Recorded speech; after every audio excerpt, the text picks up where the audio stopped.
Hi, I've made this little tutorial because we are having a snow day and I wanted to make sure we get to go over this handout that we did at the end of Wednesday's class. So what we're looking at is benefit cost analysis, and we want to look at the impact of when the benefits and the cost occur, and also the impact of the interest or the discount rate. So the first project is a marine park. And in this case, the costs are all up front, and then the benefits go into the future. So what we want to do is we want to bring all of that into the current time period. So we're going to look at present value. So the first thing we want to do is we want to figure out the net benefit in each of the time periods, each of the 11 time periods. There's right now and then 10 years out into the future. So we're going to tell Excel to subtract the cost from the benefits. So here are the benefits, and I'm going to subtract, the costs. So this cost, and since I'm going to copy and paste, I'm going to include this cell right there and the initial construction cost. Okay, so up front the net benefit is negative $970. Then I'm just going to drag this formula in to the future. So up front we pay net $970, but then generate a net benefit of $150 for 10 years. Now if we looked at this without discounting, let's look out here. Let's just look at the sum of this.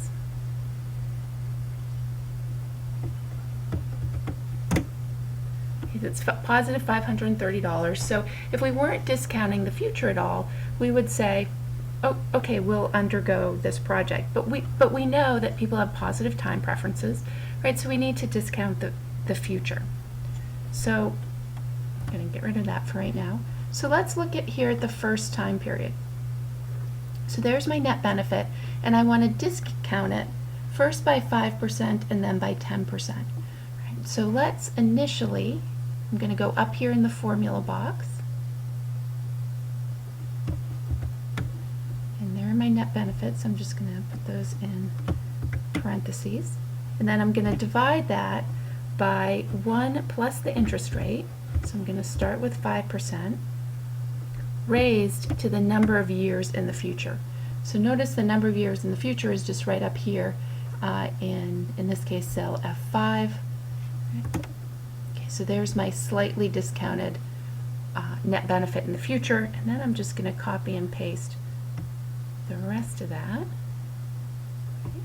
And just a quick check, we notice this sum gets smaller and smaller the further out in the future it goes, right? So the idea is, a way to look at this, what does this 92 mean? That means that basically $150 in 10 years would be $92 right now if we wanted to kind of look at it backwards. All right, so let's sum this all up.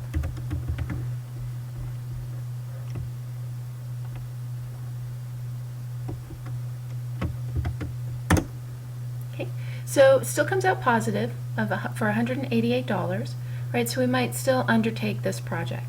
But what if we did something a little bit different? What if instead, whoops, I went too far.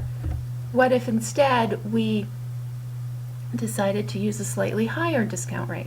That is, we more heavily discount the future, right? That means that this stream of future benefits won't count quite as much in our present value calculation. So let's make sure we all got it. We'll go through this again. So I have to tell Excel what I want it to put here. So I want net benefits. So I want to take my benefits and subtract my cost, foregone plus the recurring plus the construction. Okay, so same 970, and I'm going to drag that out. So same idea as we did up here, and you can in fact copy and paste this. I just want to do it again so we can kind of see what's going on. So I'll take my net benefit,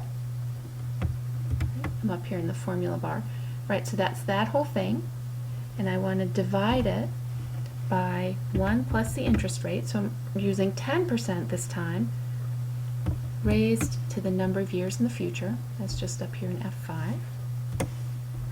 And what that does is it changes every year. So this will be raised to the 1, this will be squared, this will be cubed, this will be raised to the 4th power, and so on. And notice we have a higher interest rate, which means we discount the future more heavily. These values are smaller, right? These values here out in the future. So let's see what happens when we sum this all up.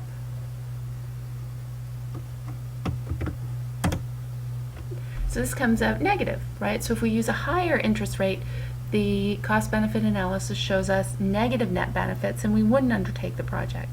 So the choice of the interest rate matters, and in this case, the costs are all up front, right? So the reason we get a difference in sign, here difference in positive negative, is because of how heavily we're discounting these future benefits. If we discount them more heavily at 10%, they count for less in our present value calculation, right? They don't exceed the current cost. If we don't discount them as heavily, so we only discount the future at 5%, essentially, then these benefits count a little bit more, and we end up with a positive net benefit. So I'm going to stop right here, and I am going to do, I'll do the second problem in another video.